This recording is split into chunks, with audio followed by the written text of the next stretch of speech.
We need to address what is going on with the world, and again, not to be a pessimist, I'm hopeful for the future. Nothing's gonna happen, but we cannot deny the fact that long-range US missiles being fired by Ukraine into Russia following Joe Biden giving his recent approval is a thing. America does not support this increase in hostilities. We want an immediate stop to this war. We want peace. Trump will deliver, but that is from the January 20. That is January 20. This is so far away, so far away now. Putin has authorized itself to use nukes even on a non-nuclear state if a nuclear entity is backing them. Okay, so they can just use nukes if NATO, in this case, the United States, is backing Ukraine. So that is the current state of things, and some warmongers over the world are okay with this. Okay, Canada backs U.S. decision on long-range missiles for Ukraine. Canadian Defense Minister William Blair announced support for the U.S. decision to allow Kyiv to use long-range missiles to strike Russia. I am going to suggest that you stock up on iodine. Iodine, did you watch Chernobyl, the series? Chernobyl? I always have been a huge, a fan, so to speak, of the disaster, all that it entails. But stocking up on iodine could be a good idea. And in terms of preparing, in terms of prepping, some of you are writing on X. Yes, Samantha, I can see your chat on X. Russia is building some kind of nuclear-proof shelters. Russia is building this and making sure that those are mobile and could be deployed at any minute. What is Russia doing this? Why is happening? Not to mention that some communication, you know that the internet works thanks to these huge cables that are under the sea.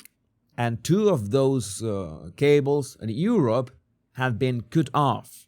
And there was a mysterious Chinese ship going around the places that those were cut. So yeah, things are happening so fast, very fast. But again, I'm confident that Putin is not going to do anything stupid. I hope that they don't launch that many missiles into Russia, because that's going to be a real problem. But where's Biden? Where's Biden? People are saying, "Where's Biden?" And we have a video of Biden. We're gonna watch a video of Biden right now. Jesus Tulsi just posted about alert about what is going on. I'm going to look for that in a minute. Iodine in my coffee and protein shake. Castellano, that is the way to go. Yes, go for your thyroid. How do you say that? Thyroid. This is good for your thyroid, especially, when there's bad iodine in the air, like radioactive wind.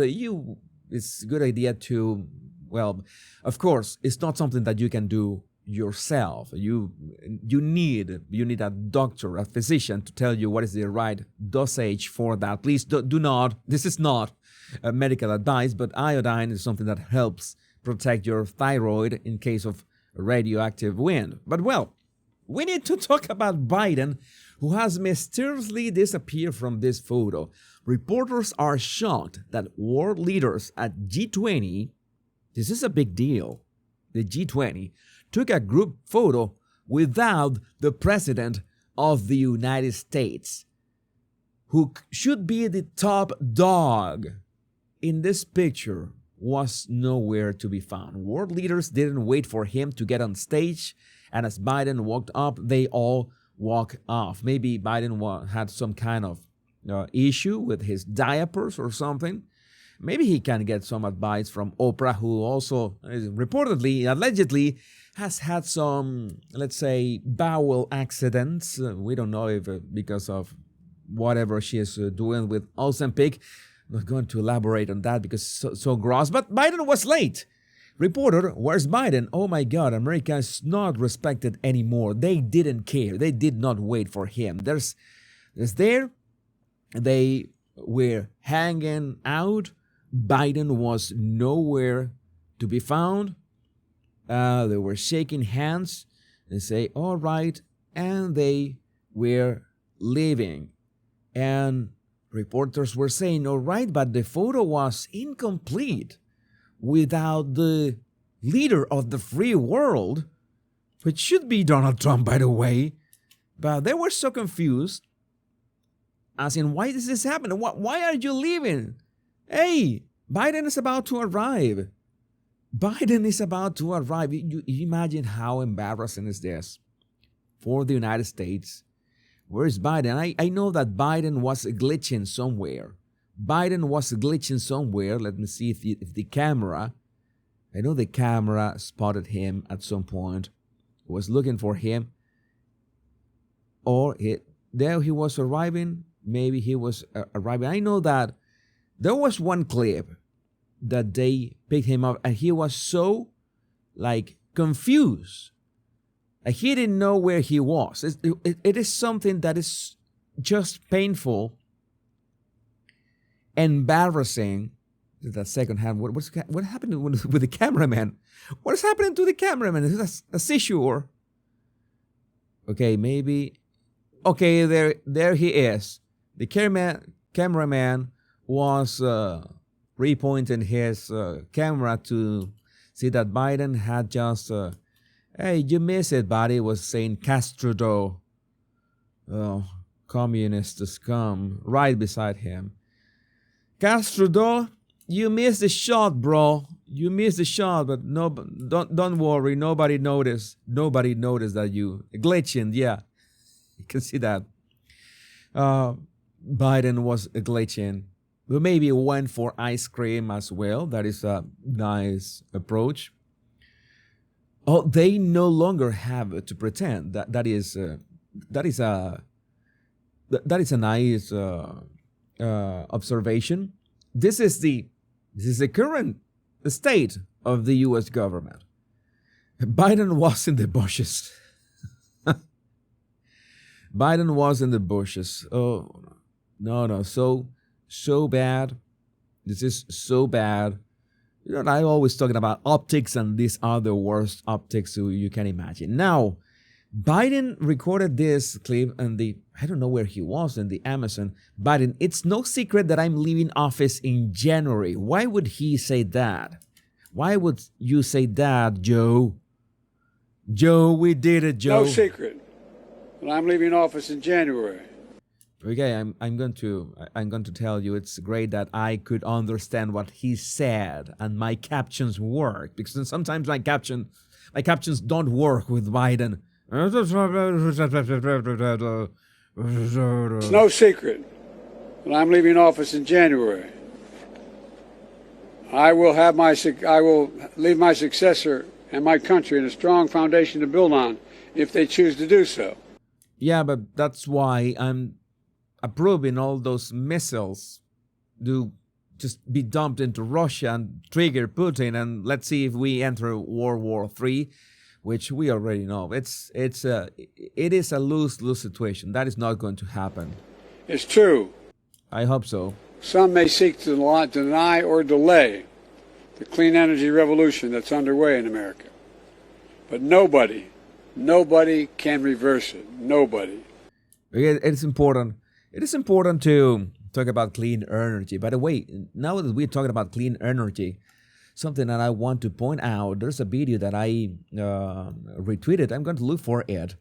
Because you know that when we talk about clean energy, and we will be talking about the UK farmers strike later today, we'll be talking about Tren de Agua as well. But I want to show you something about clean energy, which is so important to understand.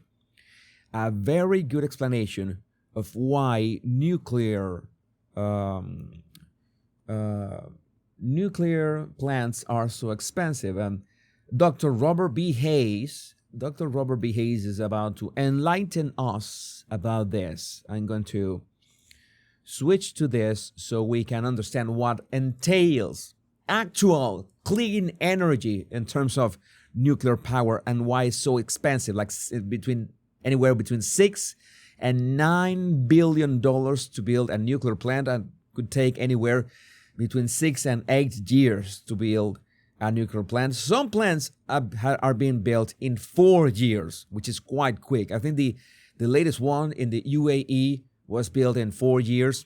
This is why they are so expensive. I'm gonna raise the volume here. The best analogy that I can make to contextualize this is to think about transportation. Let's say that we wanted driving to be the safest way that you could get from point A to point B. Now, if we did that, we could pass a law that says the only cars that can be sold are ones that if they rolled off a cliff and into a lake, anybody that was in that car had to be able to get up and walk away without a scratch and without a bruise. No measurable medical effects at all. If there were any, you can't see them. You can't even measure them. They're too small to even measure. Now, we could do that. But if we did, those cars would be very expensive and they would start off being made very slow. And that might sound strange, but that's where we are with nuclear right now. The law, as it stands, states that if we build a nuclear power plant and the worst that could possibly happen occurs, full meltdown, full complete meltdown, nobody in the public can have a measurable medical effect. Yes, that might require a minute to sink in. That's the law, and that's what the way they're built. That's why nuclear grade means you've got quality that is the highest you can possibly attain in terms of reliability and mean time between failures and so forth. That's the level of safety that they're required to attain. So the point is that, yeah, maybe you don't like that. Maybe you think that's still scary to not have enough radiation to cause an effect. I mean, you can still measure a dose. You can measure a dose at a fraction of background, but you can't have any measurable harm. And so that is really expensive, and it's not something that can easily be done. And since we haven't been building nuclear power plants, they're not coming out fast. And because we haven't built a lot, we can't make them cost effective in terms of being able to do them in a way that is scales appropriately. Like the car analogy, the car that would roll off a cliff. If we did a whole lot of them, they would eventually become cheap and they would be able to be done fast. But right now, that's not the case because of the fear of nuclear that's prevented us from making nuclear power plants. Yeah, the fear of nuclear. But this was back in 2021. But right now, we know that since all these people want all this insane amount of energy that we need for artificial intelligence to be able to make memes like the one that we watch at the start of the show. Well, that's pretty much where we are. That's those nuclear plants are going forward. It's nice that we are talking about that, but it's not so nice that we were talking about Biden disappearing, but also Kamala Harris has disappeared. She is on vacation. The vice president and the second gentleman will arrive in Kalahua, Hawaii. This arrival seems like they are on vacation. So who is exactly running the country? We are on the verge of World War III. Again, I really hope it doesn't happen. Okay, I always wanted to have a villain layer, like abandoned silo to be safe, but I haven't managed to be there yet. I'm not on a bunker, so I would prefer for World War III, global thermonuclear war, for not to happen. And by the way, now we talk about, we mentioned Kamala, and we mentioned stupidity, global stupidity. Kamala Harris leads the first poll for the 2028 Democrat nomination, 41% to 8%. Kamala Harris has 41%. Gavin Newsom has 8%. Josh Shapiro 7%. Buttigieg 6%. Tim Walz 6%. Alexandria Ocasio-Cortez 4%, and so forth. Kamala Harris, well, it's still fresh. People were disappointed that Kamala was not the president. Maybe they want to give her an opportunity. Maybe they want to give her a chance. By no means, after a proper primary, Kamala is going to be able to, be anywhere. So 2028 is going to be interesting in terms of the elections. It's impressive that not even 2 weeks after these elections, we already are talking about this. But well, that's something that happens. Impressive is also headlines that are coming from Europe, in this case Germany. Jews and gay people should hide identity in Arab neighborhoods, says Berlin police chief. What? I had to check that this wasn't satire or made up. This is not made up. What is this? Barbara Slowick says some residents are openly hostile towards Jews and have sympathies for terrorist groups. So nice. So nice. And as Sol Sadka says, it took 90 years, but Jews and gays need to try and hide their identities in Berlin again. This is... I wish this was not the case. I wish this was not the case. So insane things happening in the world, and Switzerland doesn't escape. Switzerland, 17-year-old asylum seeker and Abrodian. You remember my video about Abrodians. To coin a word that is not offensive and I can say whenever I want. A 17-year-old Abrodian from Afghanistan puts on the crown of the Black Madonna in front of praying Christians at the Einsiedeln Abbey Church. When will Christians do something about it? When will Christians fight back? I don't know. I'm a German who was born in Berlin. It's not satire. It's, thank you, Alexandra, for pointing that out. This is not satire. We wish it was. I remember Berlin. It